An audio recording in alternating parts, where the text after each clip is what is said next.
Welcome back to Get With The Program. I'm Chase Ingram. I'm Captain America. And along with me is Bill Grumler. Wolverine. And Mr. Tyler Watkins. Travis Mayer will get top 5. Yes. You guys didn't hear that. Travis Mayer, top 5. Travis Mayer will get top 5. Yeah. Travis Mayer still getting top 5? Yeah. It's always At Wadapalooza? Is he doing Wadapalooza? I haven't seen yet. I don't know what he's doing these days. True. But he's going to get top 5 in it. He's working That's out. all that matters. Like, how are we doing, guys? It's Friday. It is Friday. It's Friday, and we have the most anticipated episode in the history of the show. All time. Of all time. That's why I need a Kanye West clip. Of all time. P-Score is back. All right, Chad. Much to the delight of Spin. I know he loves this topic. Chad needs to get all their P-Score jokes out of the way. Go ahead. Yeah, bring him in. I told Chad, I was like, hey, what's up? What's up, Iron Hog? What's up, dude? What's up, Colton? Always love having Colton.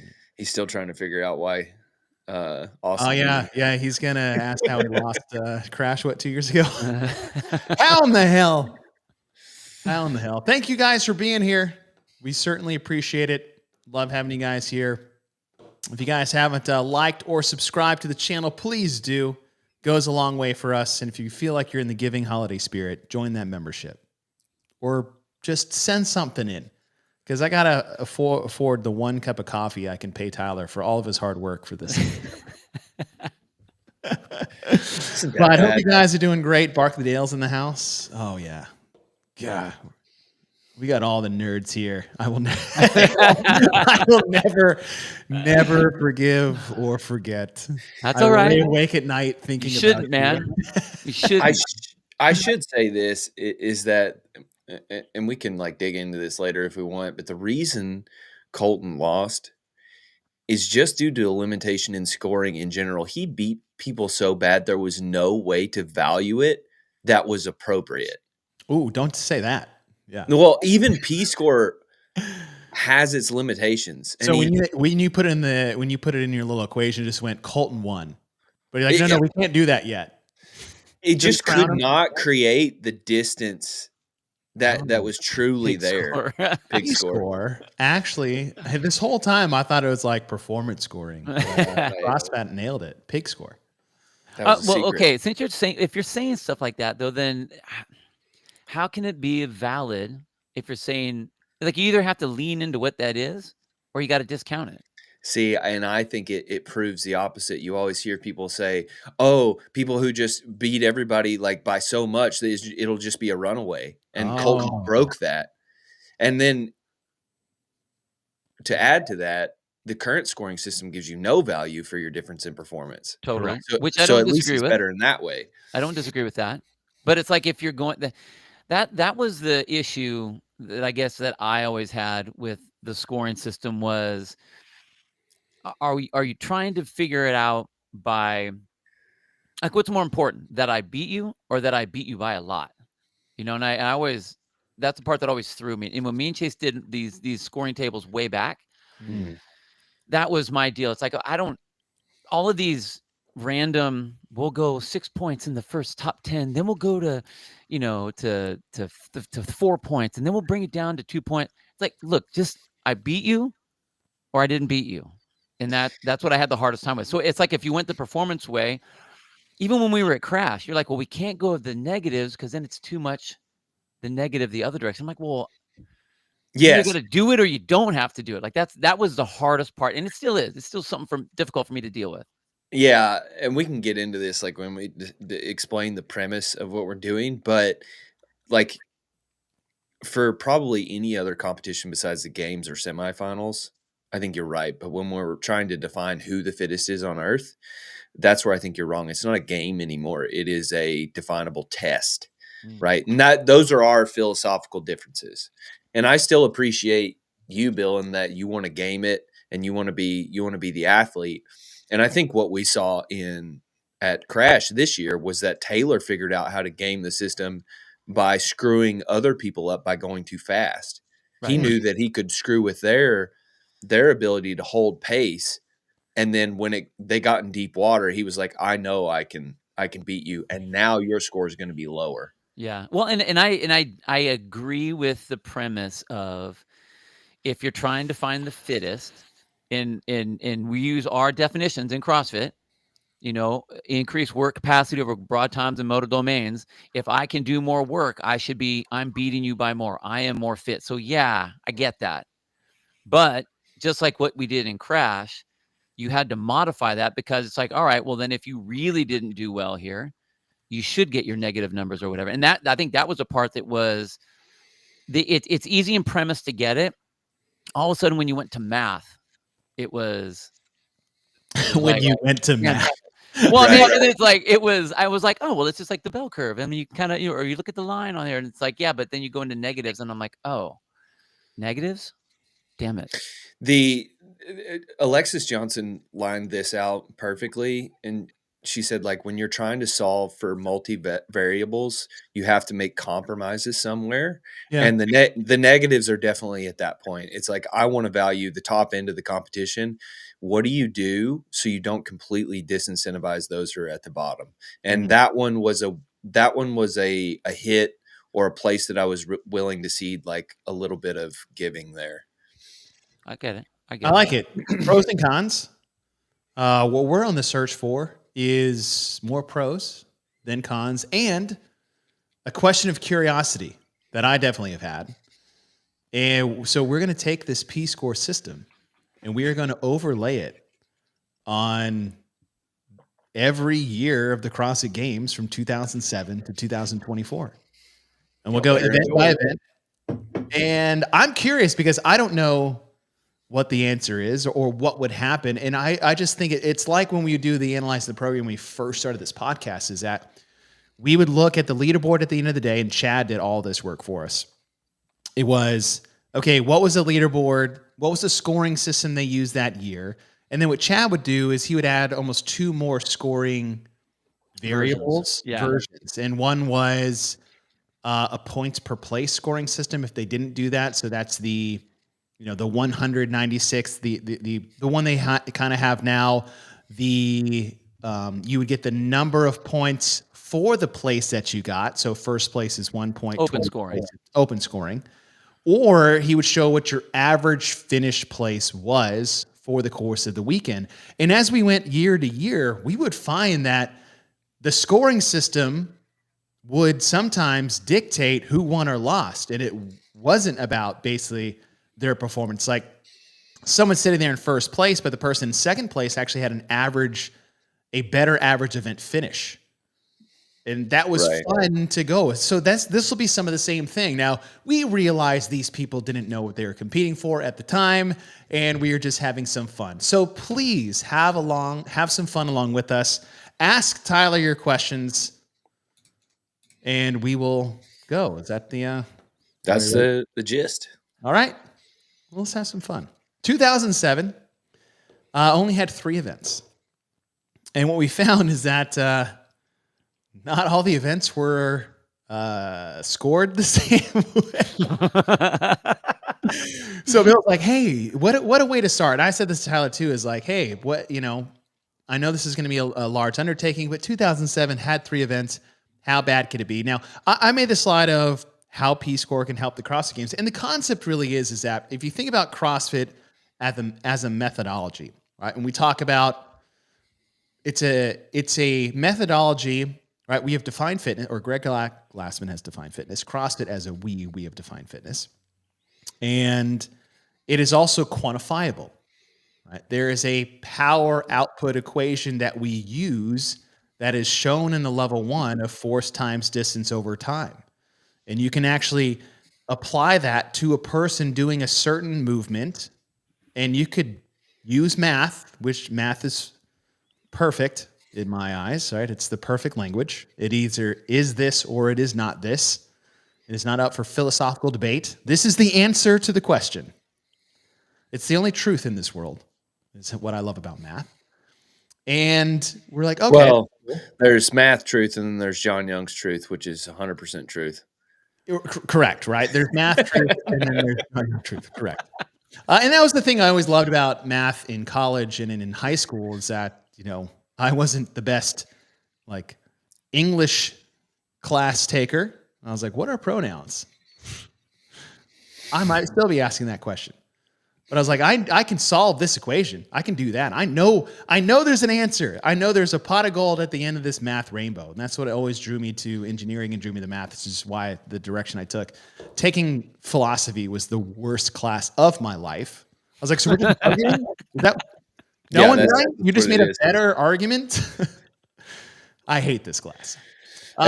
Before you leave the power equation, in the early days of like trying to figure out what was Z-score and what turned into P-score, I originally started with the power equation and tried to figure out how to do that across all the movements that we do. And it became an utterly impossible task, and one that I realized was not going to be palatable to anyone.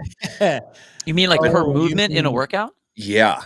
Oh, like give everybody their own personal score. Right. Because, so it's like you would have to standardize like height, weight, which we sort of did in one of the regionals with Linda. Like we sort of just picked the regional standard weight. With the bench press, I think they put it at 195. And it was like, I wanted to sort of do that. And then I was like, there's so much work that has to go into this. There has to be an easier way, or a less aggravating and compromising way. Well, but it's a different, I think, I mean, you can make your score based on your power output with that. But if you just generalize it, and that's a lot of the stuff that Greg did, I think, great just within CrossFit, it was, you don't need to go, of course he is. You don't need to go super, super specific. Take the broad, like who did the most work in the least amount of time. Right. So you kind of take all those variables and it all kind of blends into what's my one answer. And really that's what you're trying to find anyway. Right. If you're trying to find the fittest, we're trying to find, over all those different domains. It's not necessarily the power equation, even though it is really useful to use. Right. In a lot of different times. So it's funny how much they focus on it in the L1. And then like you essentially never talk about it ever again. It's like a lot like engineering school, where you talk about certain types of math and topics that you never use in an engineering firm. Yeah. Right. It depends on what engineering firm you go to. I remember being in thermodynamics. My dad's an engineer, and I took 3/4 of an engineering degree. I'm an idiot for quitting. I remember being in thermo. It's the hardest part. I know. I asked my dad, I said, do you ever use this? He goes, I couldn't tell you how to do any of that anymore. Oh my gosh, that's so funny. Thermodynamics was at one of my best classes, and fluid dynamics was one of my worst classes. I liked fluids. Yeah. Fluids is when I had my fluid dynamics professor was a fighter pilot for the Air Force, or retired. Makes sense. And it's so great because he's sitting there teaching us how wings work. He's like, well, you have a lower current over the top of the wing, but you have a harder under, and that's what keeps it in the air. And we're all sitting there looking at the math, looking at the pictures and the airflow drawings and then at the end of the class, he goes, listen, guys, here's the math. I flew these things my entire career. I have no clue how planes actually stay in the air. I know the math works and the physics is on our side, but I'm just going to let you guys. And ever since he said that, I was like, you just gave me you put a little chink in my armor of trust every time I board a flight. Because the guy who's teaching the class, who flew the plane, still goes, I don't know. I still don't know. I don't know. Sometimes it's just luck. I was like, all right, cool. All right. So P-score, why we're doing this? Well, some of the hubbub over the years has been going to the final day of the CrossFit Games. Like, well, this is done because there's a certain lead, and even if it's like a 50-point lead between first and second, these guys battling for first and second have really been the only two doing it. No middlemen in the process. So it's like we're separating ourselves by 5 points, regardless of a dominating performance or not. And I'm in this belief because my regional, when I qualified for the CrossFit Games, used standard deviation as its scoring system. So I liken that to why I qualified for the CrossFit Games, because there was a capped lifting event, but I was close enough to the top guys in the lifting event and far enough away from the worst guy that I didn't have the worst score in the world because of that. Interesting fact. You cannot find that leaderboard on the internet. It's not there anymore? Nope. Oh, well, Chad's got it. I promise I made it. Yeah. I did okay. I won the weighted half Cindy. Oh, So that was nice. cool. Yeah, it was interesting. But all right, so let's get to it. We'll go event by event. We'll show you guys the top 10. We'll show you the results after day 1, and then the drum roll will be at the end to see what the changes are. And then Tyler's going to walk us through part of the process because it got pretty interesting. So event 1, the hopper. Well, here, real quick. Quick pitch for what P-Score is. We didn't give a good summary. Yes. So it's P-Score stands for performance-based, not pig scoring. It's based on your performance in relation to the crowd that you're in. The reason I wanted to do this is because to me it does matter if you win by a second or if you win by an inch or a mile, because we use so many different movements and so many different things. You have to be able to equate this running a 5K is equivalent to a deadlift in this way, and we don't currently do that. And so I wanted to standardize that. And personally, I ended up using it to find out really who was better in tight situations. And so that's what I wanted to do. Also with like people qualifying for regionals and spots, like the leaderboard at the games, like if we're going to have payouts, we need to be very, very particular on the order of athletes. And I wanted to quantify that better than our current system does. Our current system is gameable. Well, it's gameable. And with our current system at the CrossFit Games now with cuts being involved, cutting, they change the scoring system. Mm-hmm. And as that scoring system changes, you get less people. There's more separation between points allocated from first, second to third, which someone argues that it makes the later events more important, especially if you do poorly. Right. Because getting mid-pack or only getting beat by 4 people is now a 40-point difference on the final day of competition with 10 athletes in the final versus 12 points on day 1. We saw that as a, like this would have actually been a real, I can't wait to do 2019. Yeah. By the way. and see how that goes. I actually would be interested in saying is like, hey, who actually should have been cut here? Right. Although we'll lose those scores once they do get cut. But I'd be curious. I think I've done it in the past and I can't remember. So I'll be interested to see once again. Well, when we get to episode 19, you guys can enjoy that one. So, but yeah, that's what I like. And so with cuts, this is actually a much more pro system, I believe, to offset something like that. So, all right. Event 1, there's only 3 events at the 2007 CrossFit Games. It was the hopper. This is should put the events up here. It was a 1,000-meter row buy-in, and then 5 rounds of, Bill, was it 7 push jerks, 25 pull-ups, or 25 pull-ups, 7 push jerks? Actually, I think pull-ups first. Pull-ups first. Okay. 1,000-meter row, 5 rounds, 25 pull-ups, 7 push jerks at 135 and 95. Just let that settle in for a little bit of why we don't use the hopper to program anymore. In 2007, they made these athletes do 125 pull-ups and then thought 35 push jerks at 135 and 95 would be a nice balance to that program. And what we have here is we have Brett Marshall, who won this event, right? Your CrossFit scoring system will be on the right. The P-Score system will be on the left. We'll show you guys the top 10. Funny enough is that if you guys have been around, it is Brett Marshall and Mike G help create what we love and know as the butterfly pull-up. And then fun fact about Brett Marshall is that he has 9 fingers. Oh, maybe he had 9 fingers when he did that. He had to adapt. Yeah. I don't think I knew about the 9 fingers, but if you think about what the meat of this workout is, if you can do more work in less time, thus our definition. They figured out the kip in real time, right? In this event, right? It's awesome. And that's what was I texted Chase about this because we were like, you'll see later with the women, and then like even down here, like look at Andy Stump, 17 minutes and 26 seconds to do a 1K row and 5 rounds of that workout. I was like, that's ridiculous. Like way too long. Why did that take you that long? And then Chase reminded me, dude, they didn't know how to do butterfly pull-ups at the time. And I was like, oh, never mind. Very appropriate score. Like if I had to do this semi-strict, it would be a very hard workout. Right. Bill, I was telling him about the frog kick. I was going to say, it was more, it used to be when it was the cheating pull-up, and it was more of a kind of what you would see on a kip on like a ring dip, where you're the legs are shooting up. So it's like a frogging that way up and down rather than we used a to circular. pull our knees to our chest and then kick our heels down to try to pull our chin up. Yeah. Goofy as hell.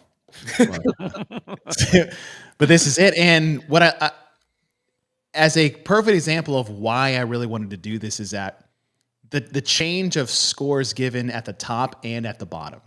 There's two, right? 100 points. All right, if you win, you get 100, and then below that. So it's like, okay, 195, 196. All right, 90, 95, 89, 91. You're like, oh, wow, you're actually getting more here. And then it flips right here in the middle.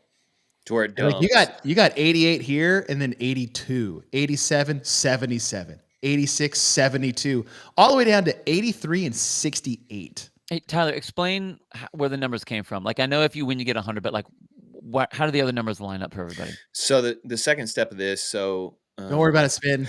It's just I literally said that before the show. I said I should have rounded those numbers just for. It's like pi. So what you do is the first step is 100 equals the first place finish, whatever that best time is. You then find the median score, and we don't take the mean because then you're including the bottom. And my philosophy is especially nowadays, the top 20 athletes in any event at the games are probably the top 20 athletes in that event, period, in the world. When you get into the bottom 20, especially down towards the last like 4 or 5, you could fill that in with a lot of athletes who would likely do better. I want to score for the best, and then everybody else files into place, right? Okay. So the second step is find the median. So once you have the median, you take the difference between the best and the median. Will you explain median and mean for people who don't understand? Median is the middle score. Right, not the average score. That would be mean. And if there is if there's an even number of people, so if there's 20 people, you'll take 10 and 11 and divide that by 2. So that spread between first and the median, I've said, is worth 50 points. Okay. So between first and halfway through the field is worth 50 points. I think that's pretty fair. We should assume that halfway through the field should get 50 points. That creates like a points per second, points per rep, points per pound. In this workout, it turned out to be about a point every 8 seconds. Okay. 8.18 seconds, right? And so then it just scales off the back of that towards the end. And then that's where you start getting into the negatives and all that stuff. Nice. I like this. Score for the best, deal for the rest. Now, how does this help with time caps? So you don't have to use time caps. I don't like time caps in that you're not getting the true representation and that person's not doing the work. Now, say that you have this workout did not have it listed, but it did have a 20-minute time cap, right? Oh.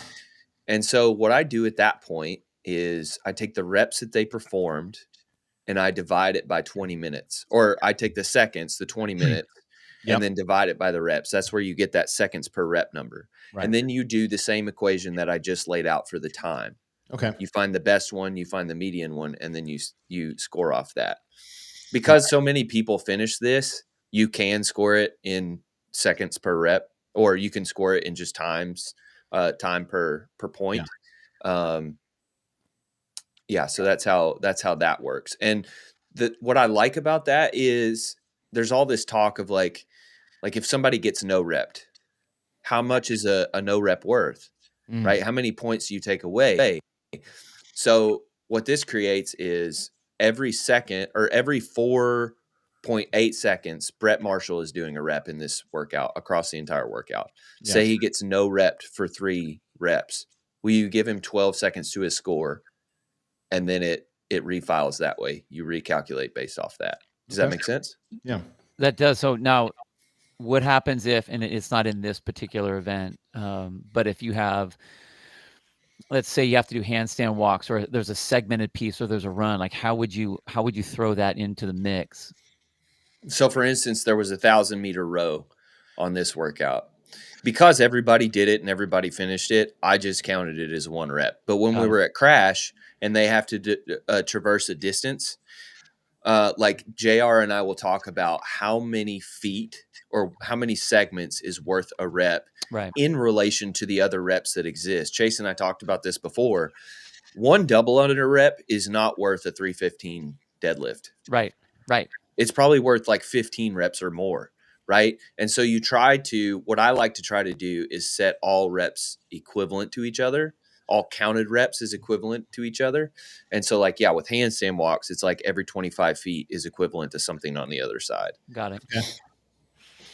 Okay. Where it got interesting right off the jump was in the women's division, because of the 20 women that took on this event, 1 finished, and that is Jolie Gentry.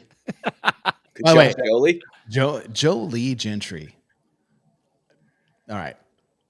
I was trying to find pictures of her. Mm-hmm. Jolie Gentry was a unit. Yeah, she was. She was a cop, dude. She was a SWAT with Freddie. She was a total badass, but she was, if you, it's like, hey, this is the winner of the CrossFit Games in 2007, I feel like every girl would want to sign up to look like. Yeah. You know what I'm saying? Jolie. Yeah. Yes. She went to do some fitness modeling, I think, alongside all of that, a couple years later. Yeah. Just Google it. You'll see the pictures. She does roller derby You'll now. understand. You'll understand. Awesome. But what happened was only, how many is this? 7? Yeah, 7 finished. Could do the pull-ups of the 20, and they had jumping pull-ups as the scale. And did I read it right? Was that some of them beat people who had pull-ups? What was? I don't think so. They did it based on how many things you scaled. But then, if you did jumping pull-ups, but you didn't scale the overhead weight, I think it got a little squirrely there. So it's if you only had 1. Peter knows. Yes. So with this one, it got a little difficult. We had to make some judgment calls. Okay. My opinion is that Callista Pappas did not do the workout. Therefore, does not deserve a score. Okay. Now, that will come. This is back in the early days. This is back in the early days when I don't even think they really realized what they were trying to do, and they were just trying to figure. Yeah. They were just trying to figure it out. So, what ends up happening is those 7 women are the only ones that are scored really in this event. Everybody else gets staggered negatives: -1, -2, -3, all the way down. And that was one of the things we talked about at Crash was how you go from partitioning correctly above the 0, but then just going to a -1, -2, -3 down the bottom side. And just so everyone knows that's because you can get so deep into the negative, especially if you have this in this particular setup where you have scaled, that you're basically done for the rest of the event, for the rest of the competition, because you're so buried in the hole, you're not going to come out of it. Yeah. I mean, what was it? Yorgos got -4,000 points on the pegboard workout at Rogue. Right. It's if you do 1 rep for the entire workout and everybody else did 600, it sort of makes sense that you should get -4,000. Yeah. Now, you can't just he'll never make that deficit up. There is no amount that he can do to make that deficit up. So we have to do the staggered negatives. That's fair. This is what was wild to see. And what I love about this is it helps put in perspective of how much someone whooped someone else's ass. It's all right, here's the CrossFit point. First, second, third, 195.90. You're like, all right. No. Jolie Gentry beat the pants off everyone. She gets 100 points. Second place, 62. Tell me That's that doesn't how make much. sense. Tell me, does it make sense? No, like he's saying, like, how do you argue with that? And No, I think it's right. Like this is like when we do the online games of 2020 before we see who qualified, which you kind of be interested to see who should have qualified and not based off P-Score. Right. Right? Is like Matt Fraser's friendly friend. 138 point difference in a performance-based scoring system versus the 5 separating them.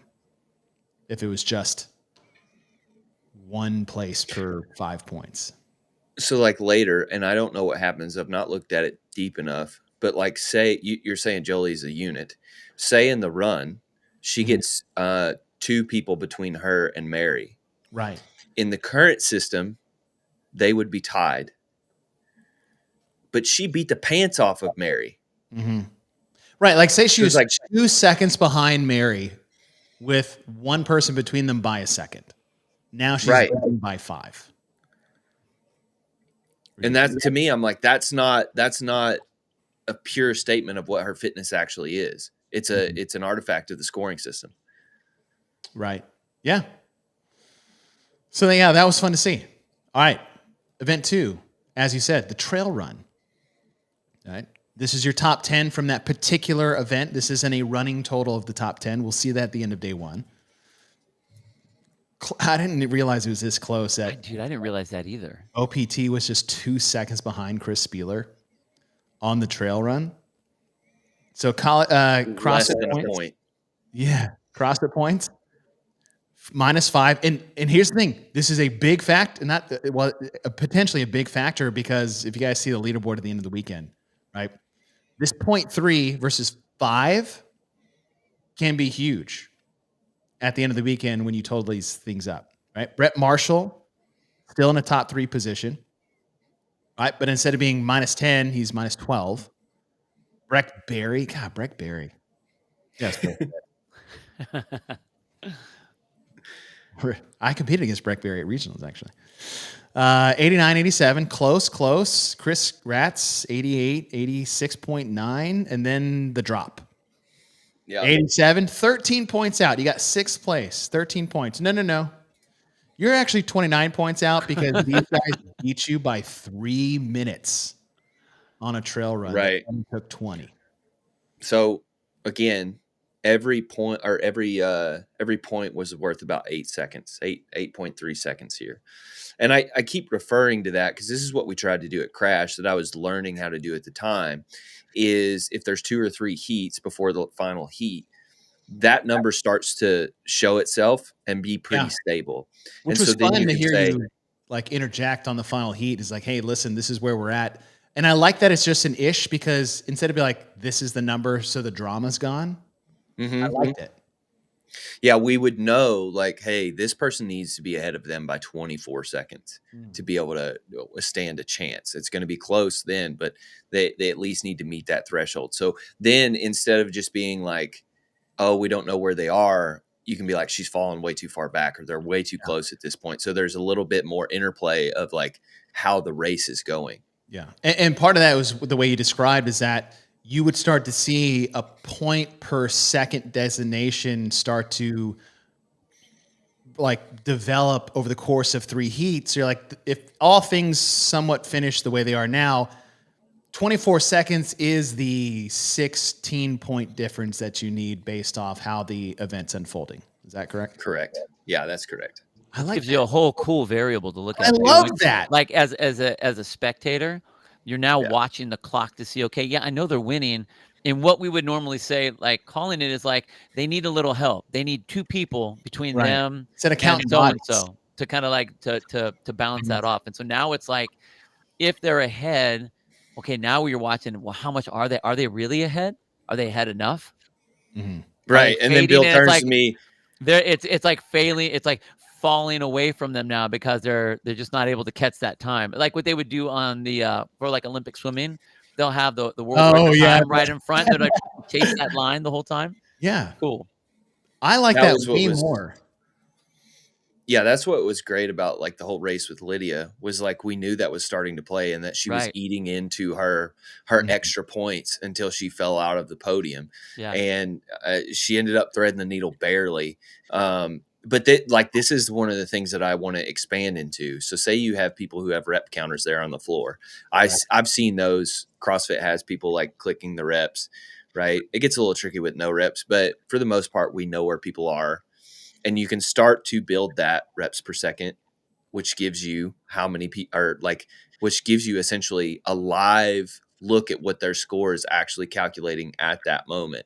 So you bring this out in the last heat, and then you can like have like a little thing on the side of the screen saying like, this is the cut line. And you know, this person's falling back. They need this many seconds. Here's what their points are actually doing. Yeah. Yeah. Because like you could see, because what it like Rogue does with the like little NASCAR. Yeah. It's like, no, these are what based off where they're at, like the points are moving, and that'd be wild. That'd be really cool. I like that. I like that a lot because the thing that drives me nuts is like, okay, I'm counting bodies. Oh, I need 3. James needs 3 people between him and Brent Fikowski in the final. Right. No. James crossed the finish line based off what we know now. Brent has 32 seconds to cross the finish line or it's over.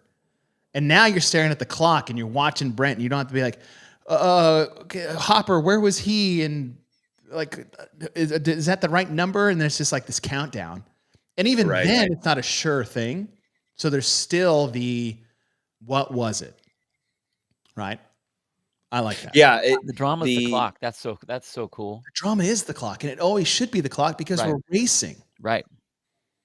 The great thing is that like the best finisher, especially like towards the end of a weekend in a CrossFit Games competition, that the winner of that event is likely in the last heat. Right. And so the numbers will fluctuate slightly as soon as that person finishes. But then you have a hard number. So say somebody blows everybody out of the water. Tia comes across the finish line. Nobody's within 2 minutes of that score. You now have your top and your median is probably already accounted for. You're going to watch that person like probably come close to failing, if not fail. Yeah. And it's like that. It just, I start salivating thinking about it. Do you think that would really change? I mean, the athletes aren't going to know that when they're out on the floor. Do you think it's going to change them, or do you think it's more about the engagement that you'll have from the fan perspective? Engagement from the fan perspective, because like, think about it. There were 2 things that happened at Crash. So one being like, you'll be able to watch the screen. You'll be more engaged. Like now that they're failing, you're a bit more invested in watching them try to make it, right? And then 2, there's always a moment at the end of the competition that you know who had first, second, and third. We can figure that out pretty quickly. John rattles it off like that. I know that like Chase, you guys track that on the side. So it's like everybody knows. And by the time they hand out the awards, it's not like interesting anymore because we already know who got first, second, and third. Whereas at Crash, no one knew. Yeah. Besides myself. Yeah. And I loved that because like Lydia walks off, starts crying, and is like nowhere to be found. And like JR has to come out and say, no, you got third. You stayed on the podium. And she has this huge moment. And then I always think back about when Lucas Hoegberg got the tie break over Brent. Right. Yeah. And Brent already knew. He was like, he got the tie break. Right. And so the moment was totally devoid of any real celebration because it was like, we already know what happens. Yeah. We got lucky with a couple. Like Tia, Cara, we got pretty lucky there. Mm-hmm.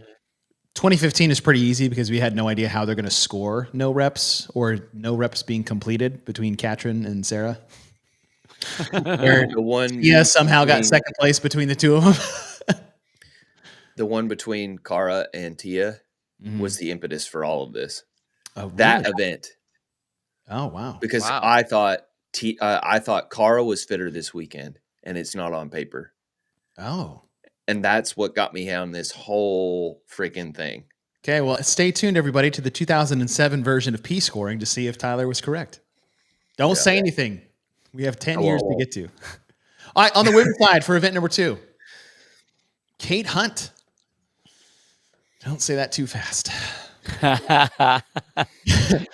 These are the points given to them in competition in 2007 on the right. These are their P-score points on the left, and it was pretty close. Jolie Gentry still gets second place between the two of them. Danny Martin, third place, right? 90 and 84. Okay, close. 89, 80, 88. And then boom. There. Sixth place. We went 100, 91.5, 84, 80, 80, 64. Wow. Because of a 3.5 minute difference between first place and sixth place. So 35.15 points versus the 13 that they would have lost in this system based off their performance in the run. Huge difference in performance. It was 6.62 seconds per point. One of the things that I wanted to bring up on this is that people, for some reason, I guess I can kind of understand, but it boggles my mind. So people will say, well, longer events are weighted heavier than shorter events, right? And this is why this doesn't make sense, because number one, 100 points is the max you can get, right? So they're all weighted the same, especially at the top. Right. And people will say, well, it's easier for you to make a larger difference in that time. Yes, but the difference is relative to the spread of the entire field. So it's like a 10-second difference on a short workout is the equivalent to a 3-minute difference on a workout like this. And so that's the part that I can't understand why people can't figure that one out. But this is a good example for that. Yeah. Just that drop off is wild. Yeah. I mean, ninth place, 50, where it was 84 here. Wow. 47, 83. Jeez. I mean, she's 5 minutes behind Kate. Right. That's awesome. Okay. Here's the fun one. That was the end of day one. All right. Now for the men, there was a 3-way tie between OPT, Chris Spieler, and Brett Martin. But over here, you actually had their performance difference. And between OPT and Spieler, it was, what is that, 0.7? Yeah. Between the two of them. So there's a tie here almost. And then you have Brett Marshall, 7 points out, 6 points out between the two of them. Chris Ratz, 175, 164, 172, 152, 169. Like, look how close they were, but their performance does not indicate that with that scoring system. Even though 1 through 10 hasn't changed, you can see on paper, just looking at the top 10, how much different these 10 guys really are. And just for reference, Chris had a third and a first place finish in those first two events, and James had a second and a second. So you're essentially saying those are equivalent. Right. And it's it's not, though. And then what was Brett? He was probably first and a fourth. He had a first and a the third. Other one. Yeah. So. But it was the time that he had on the run. Right. That what made that that first and third made it different. Yes. You mean his performance relative to the other people he's competing? Yeah, his performance, not just his placing. Right. Who knew? Now on the women's side. Wait. We got to do a. Oh, look. I was just talking to people watching. Oh, you can say whatever you want. We need to do a John Wellborn check. So at this point, I need to find him. I can't. I don't know where he's at. Let's see here. Control. Oh, there's multiple Johns. Control John Wellborn.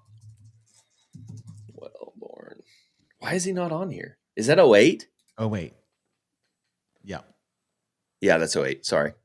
I was like, was he in 07? I don't remember that at all. I thought he was there, but I didn't think he was. I thought it was. See, every second counts one, so that's 08. That one. Yeah. Which is, I'm be curious how that shakes out. Very curious. Yeah. All right. Ready for the women? At the end of day one, there is changes. So this is their CrossFit Games scoring on the right. And here's their P-score. Now they're ranked in their Holy shit. Wow. placing. Wow. But with Tyler just dropping the hammer on Callista, she went from fifth to ninth on the leaderboard. It seems fair.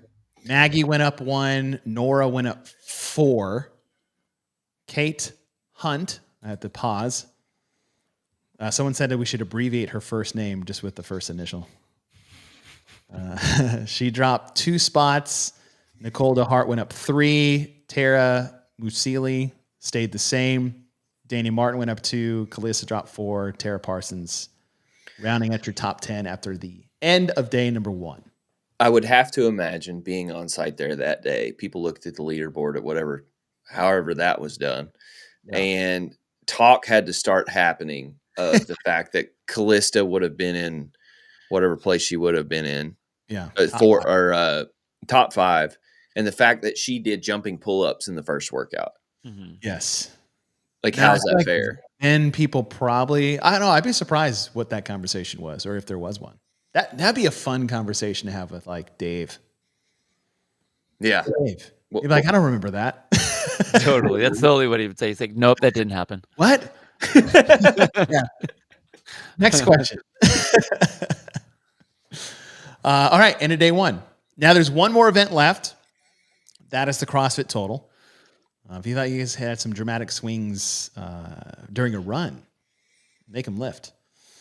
So on the right, CrossFit's points. Just to the left of that is P-Score points, and we have them ranked here. Connor Banks, a total, lead. A 1,225-pound total in 2007. So that's 543. Mm. Or, on the CrossFit Total. My goodness. That's a lot. Wow. My goodness. Josh Everett, 1133. Still crazy knowing that he does 1,000. Dale Sarin got 1,000-pound total back in 2007. I bet it was just the most impeccable form, too. Jeremy Teal, Mike Holm, Peter Edgett, Breck Berry still sitting in there. Now, I don't see any OPT. I don't see any Spieler. Yeah, look at this drop, right? 7th place. Shoot, I'll even say 5th place. This is how much Connor Banks just like dominated. 1st place, 100. 4th place, 74. Wow. 3rd place, 76. That fall off. Whereas instead of losing 24 points, they only lost 10 because nobody else was between the two. And there's a 200-pound difference between the two of them. A quarter. He did over a quarter more work than Dale. Or right under a quarter more work than Dale. Right. That's nuts. God, that's crazy. And you only lost. That's where I'm like, this is why this matters. Yeah. Like his ability to express. Whereas like in the run, let's see. Well, look at Jolie. If talking guys, but like that's the same thing as like what Jolie did on her run. Or her hopper. Or the hopper. Yeah, what was that one? Was that the 3-4 minute difference or whatever it was? The hopper was, about just under 4 minute difference. Okay, and she had 13 minutes, right? Yes. So that's about 16. 16 versus 20. Yeah. Well, but she didn't even finish. Oh, well, I mean that's almost your quarter right there. It's almost right. I mean that's almost apples to apples if you're putting it work that's been done, weight that's been done, reps that have been done. And it shows there because that quarter is now removed from 100 points. Yeah. Crazy. It's cool. That is cool. And Connor got 31st in the trail run. Damn. Where is OPT and Spieler? After this event or on this event? In this event, not after this event. In this event. Let's see here. No, wait, CrossFit Total. I think OPT was 11th tied with Breck. Chris Spieler was 22nd. And what's OPT's James Fitzgerald? He actually did pretty decent. He got 11th. Yeah. Mm. So that might be the separator there. Mm-hmm. Right. All right. Women. Final event. Women. Yep. Women. Nicole DeHart. 530. Jolie Gentry, damn. Unshakable. 496. Still 15 points back, though. That's probably one of the bigger first to second ones. Except for Jolie Gentry's in event number 1. 5-point difference versus 15. Tara Masili, 23-point difference between first and third. 40-point difference between first and sixth. 50-point difference between first and eighth. 50 points, 15. 35-point difference between a P-score and a game score. And you're in 8th place. You don't tell me that's going to matter? Using a performance-based scoring system when someone's winning by 20%. Right. Well, I mean, so the bottom finishing girls, Jean Rapanga, Melanie Ward, and Maria Serrano, all in the 300-pound total range versus 496 for Jolie. Yeah. Jeez. So the final results. So this is the top 10 using the game scoring for the men. OPT wins by 2 points over Brett Marshall. 2. Josh Everett gets third place at 267, so 3 points back. 5-point difference between first and third. Spieler, 6 points back. In fourth, Breckberry, 5th place at 252. I didn't realize Jeremy Steele got 6th at the 2007 games. Mm-hmm. All right, P-score, drum roll. No change in the top 10 per se at the top, but at the bottom, right, your top 5 stay the same, but the point differential shows more the performance between your top 3 guys. So OPT at 258, 9.25 or 9.15, whatever. 9 points back is Brett Marshall versus the 2. And this was more of because of the lift.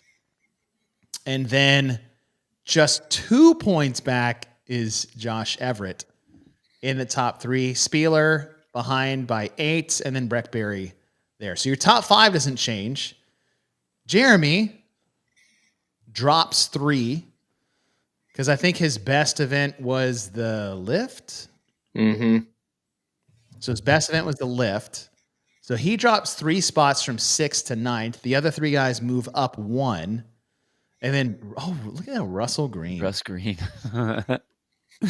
Who was in 10th? Who dropped out from 10th? Who fell out completely? Russ Green. I need to sort it via rank on that end. Peter Edgett. Oh, Edgett. Sorry, Peter. Yeah, he dropped to 16th place. Oh, dang, wow. What was it? Yeah, it was I think it's the trail run. No, well, it's a combination of points. He didn't do well in the hopper. He didn't finish. So instead of his 70 points, he got 16.75. And then on the trail run, he got 58. So I think it's mostly the hopper. Like he was accurately represented in the hopper more so than the others. Got it. Interesting.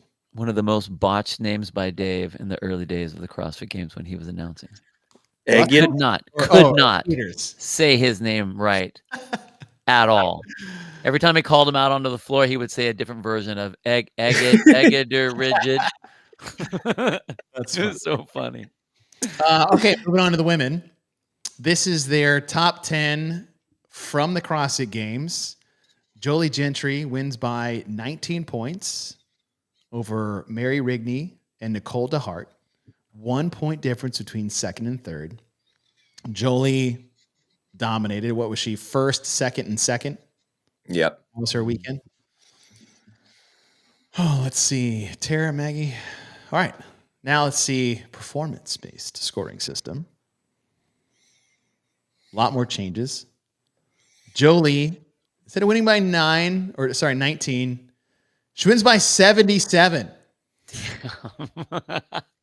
Suck it. That's how much she dominated a 3-event CrossFit Games. She won by 77. Of the 300 total points, she got 277. The next closest person could only match 66% of that at 200. That's how much she dominated the CrossFit Games in 2007. That's actually an interesting way to say that, 66% of her points. So, yeah, you could take the gross total points and then relate everybody to the top at the end and say this person is X percent as fit as the next person. There you go. As a total. What was your fitness percentage at the CrossFit Games? Like, well, I was 43% as fit as Tia Toomey. Negative 807. Noah Grant moved up 3 spots. Tara dropped 2. Kate dropped 1. And Tara Parsons moved up from 11th to 10th. And I think I didn't do the math here for Chris Callista. I missed that one, but I think hers That's is okay. 5, 4 or 5. Yeah. The point I want to make here, especially with Nora.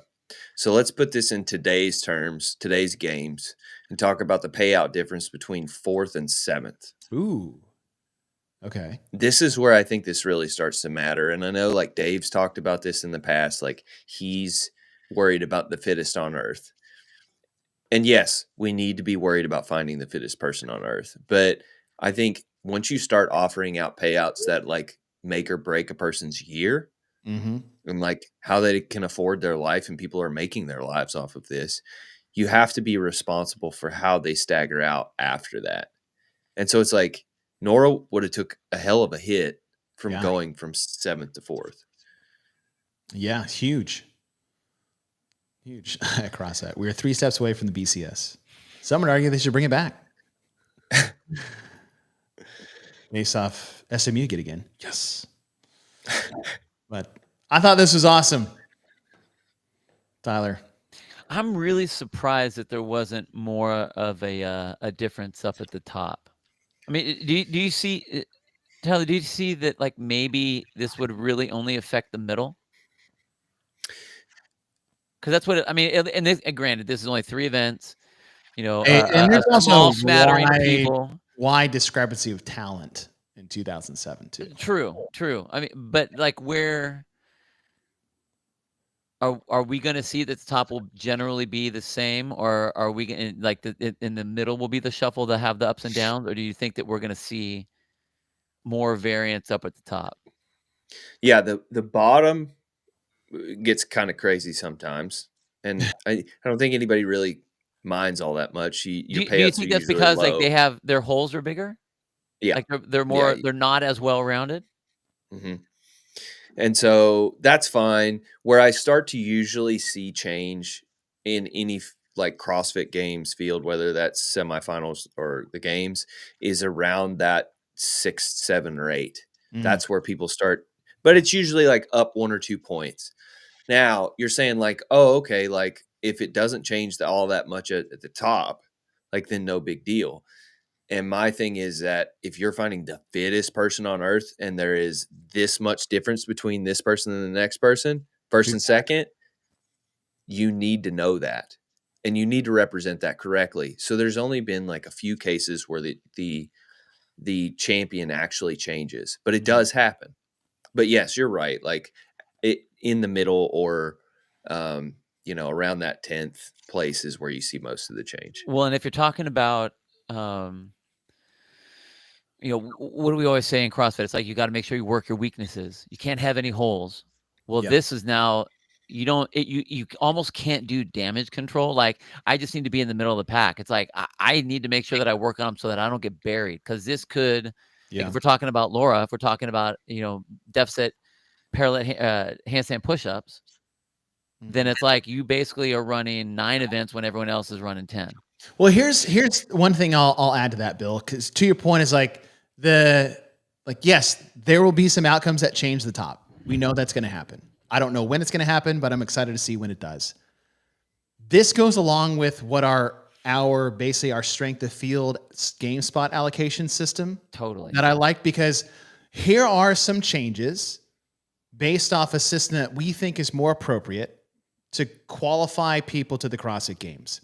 The fact that there isn't massive changes is a good thing, in my opinion, that proves that this is actually a better, not only is this a better system, but it's not going to disrupt the flow of everything, right? If, say, every time we scored, the top 10 would just be a total inverted disaster, I think more people would have a problem with this being implemented. But now the fact that it doesn't necessarily change too much at the top, especially maybe your top 3, I think that's a good thing. We just get a better, a more engaging, more detailed, more fun process of finding the fittest person on earth versus the other system. The hard thing with that though, Chase, is I think because there isn't, or you don't see a big change, then the from the CrossFit Games scoring, it's like, well, if there's not a big change, then let's not do it because we just don't want to deal with it. And you're right, but I think that's a terrible. I don't disagree. I don't disagree with you. I think now it comes into what like Tyler was talking about, how much, if we're talking payouts, if we're talking that middle group, if we're talking how can we showcase this, what other sort of avenues can we talk about the athletes and talk about the outcomes rather than first, second, and third? It's like that has to become such an important thing for CrossFit to change, to go, okay, well, now we're going to throw a bunch of math on there. Yeah. You know what I mean? And like which is sad because you're right. It fits to what we're trying to do. Fitness is performance-based. CrossFit is performance-based. It's not placing-based. It really isn't. Yeah. So like to jump off of what Chase was saying and sort of answer your qualms with it is like, okay, we are safe in that it is not that different. What are the added benefits that come from using it? And I don't think there are that many negatives. Like people bitch about the negative points, but it's they get scared of the decimal points, I think. Yeah, well, I can round those off and get rid of those. But it's like, dude, you're pissed about the negative because you sucked. You just suck. Get better at that. And that's where I will side with John because he'll say phrases like that. But, you know, I've met people who have competed using P-Score and they've got negative or 0 points. And I'll be like, how do you feel about that? And they're like, yeah, I sucked at that event. That makes sense. Yeah. So, and then you're right. We have to get to a place where the added benefit of seeing the metrics on the screen of like where this person is or the talking about the interplay of the athletes and the slight differences, I think we're already there. CrossFit is kind of boring to watch, right? So we have to give more points in which somebody can tune into or hone on to that's like, that's interesting. And I can grab that and I can see it. We have to be a little bit more catchy. Yeah. I think we're already there. Okay. I think there's a lot of there would have to be, and this is what the broadcasters would do anyway. They're supposed to entertain and they're supposed to educate. And this is the part that they would need to educate, not just to say, here's a bunch of numbers to the 10th decimal point, but it's we're able to tell you now how much how many seconds ahead or how many seconds does this person need to make up to get into that place. Right. So it now is a different film that we get to put over and lay over the competition that we get to see through now. Well, we get told that lens. We get told that all the time in broadcasts is that if someone were to tune in right now in the middle of this event, could they figure out what is happening? Right. Right. Sorry, my wife is texting me. Oh, this comes through because she's like an important person in my phone. I was like, how do I turn off the demon? Important person. Yeah, you can select favorites. Okay, I get it. All right, please stop texting me. I gotta get my son. Now she's doing it just because you're talking shit about her right now. I'm not talking shit. I'm just saying how do I unfavorite my wife? You are a favorite in my phone, which means you do not go on Do Not Disturb. Your texts come in I'm totally talking shit. I'm totally talking shit. But okay, so to the point I was making is that if we can get to a point where, like you were talking, Tyler, is like real-time hat, like they already have, right? Who's in the lead, how many reps they are behind. That's a thing they do now. But if that is like points where they're at, if all things were finishing or they stayed on this path, at least someone would be like, okay, they have these points. They're in the lead. I'm in a little bit, right? I can at least hop in and be like, okay, who's in the lead? How many points they have? And at the top of every event or every show for the day, it's like, here's how the scoring works. And just make this cool graphic and pull in Roy McKernan talking about all that stuff again, like we used to do for every event at the CrossFit Games. We'd have these graphics and details of how the flow goes or how the CrossFit Games work or the whole season. Like, you can add so much more visual content that is more engaging, more exciting. And that's the point. The CrossFit Games, just like any other sport, is nothing but entertainment. That's it. It's a sport. So how do we make it more entertaining? Because you'll hear this all the time. Watching people race thrusters isn't super exciting unless you have reasons to be engaged and entertained in the process. This is purely entertainment. That is the biggest difference between sport and CrossFit. Like, what's the separation? This thing will save your life, and this thing over here will just entertain you for 3 days. Mm-hmm. That's it. Holy crap. Wow. Whoa. Whoa. Whoa.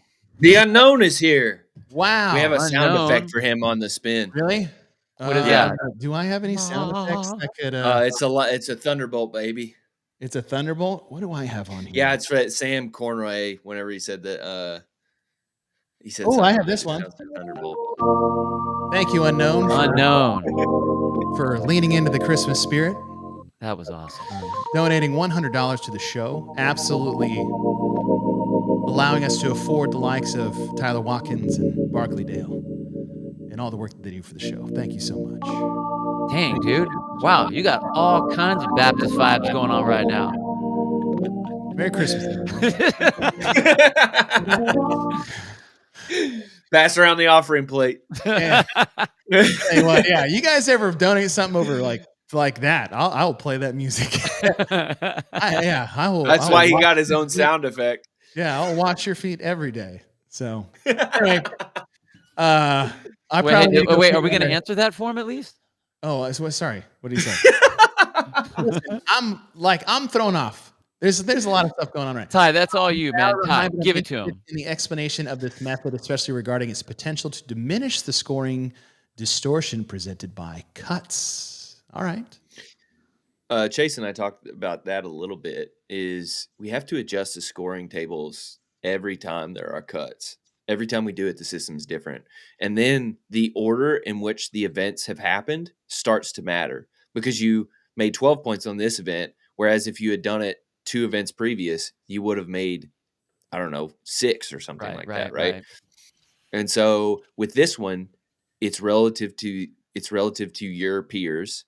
Mm-hmm. And then it also, it's still on the 100-point scale, but nothing's set in stone of where you are. It's just in relation to the athletes. I don't think you'll never be able to get rid of the distortion of we place this event here versus here. That's just implied. That's why I don't like cuts. I understand their value in running the event and smoothing things out and speed of turnover. But at the end of the day, if you're trying to find the fittest on earth, all those athletes should be there, especially because the freaks live in the bottom 10. Mm-hmm. Mm-hmm. The people who are going to hit home runs live in the bottom 10. Yeah. And it's if they're not there, you have a huge issue. Now, this gets rid of that to some degree, but it still creates a bit of an issue. If you have a field of 40 and all of a sudden you cut to a field of 20, how much, is it going to be that if it was, is the number between them going to be the same? Does it make it relative to where it's not a different scoring table? It's still all relative. It's still the same basic thing. You just have more people in the mix. Right. Yeah, it will change in that your median will come up, right? Because instead of so at 40, it's at 20. And then if you go to 20, it's going to be at 10, right? Mm. And so the standard increases to a degree.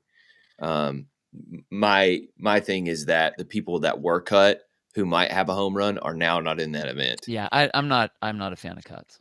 Yeah. I already did that. You got there. I have one question if you can quickly answer before I have to leave. Say it's top 10, right? You got 10 people in the final. First place is 100 points. Ninth place is 10. What if in the final that first through ninth were only separated by 5 seconds in a 15-minute event?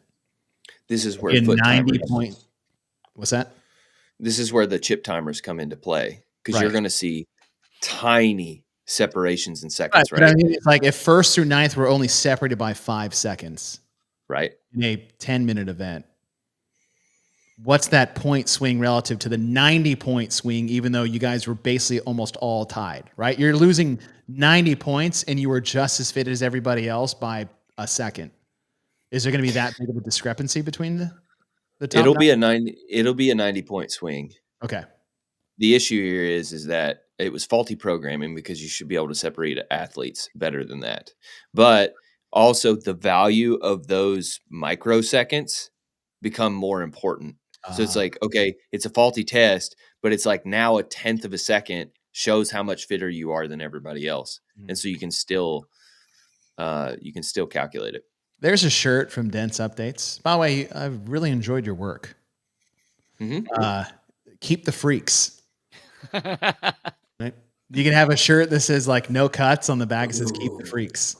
Keep the freaks. There you go, Vindicate.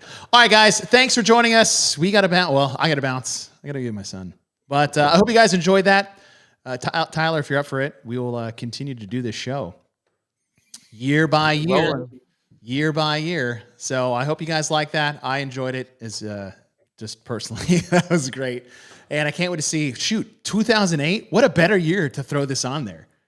Because I think that all for time. It was trying to do that on its own anyway. Yeah, that's true. That's what's great. True. You know, I don't know who greenlit the every second counts. I'm glad that they did, because it probably got me started on this path, but that was such a terrible idea. Oh, yeah. I mean, it was right. It's a one-off. Just like right. It was oh dang, we're not going to do that again. We learned. Like we hope 2019 win. All right, guys, thanks for joining us. Unknown, appreciate that immensely. Thank you guys for your support. We'll see you guys next week.